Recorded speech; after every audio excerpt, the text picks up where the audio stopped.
The House Committee's name speaks to the scope of its probe to cover not only flood control structures but infrastructure by and large.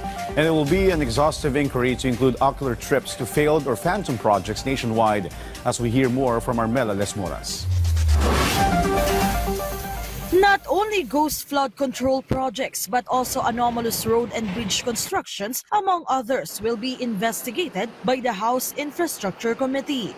According to Infracom co-chair Terry Ridon, their inquiry will begin on September 2. He said the probe is expected to be in-depth and wide-ranging, covering Luzon, Visayas, and Mindanao. It includes all infrastructure projects, and more importantly, it includes a very expanded timeline. So, ibig sabihin, if you're able to find projects that had been ghosted, projects that are substandard at any time, but what's implemented by any government, we will do it.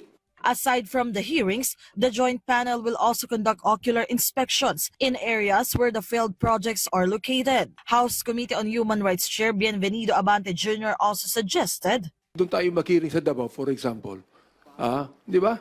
O, doon sa Davao mismo, sapagkat narinig namin na talagang nagbabaha doon para malaman po ng taong bayan na ito, serious kami sa pag-imbestiga kung talagang merong ghost project yan, talagang merong substandard project yan. Amid the issue on flood control projects, President Ferdinand R. Marcos Jr. has ordered a lifestyle check on government officials. Some House leaders have expressed support for this move and are also ready to cooperate. I think wala naman ng problema na magkaroon din po ng lifestyle checks sa mga miyembro po ng Kongreso, miyembro po kahit ng hudikatura. Kasi syempre, kailangan naman po talagang all-encompassing. And more importantly, meron po talagang mga expectations on all government officials, on all government employees, na talagang po dapat we should be able to lead and live modest lives.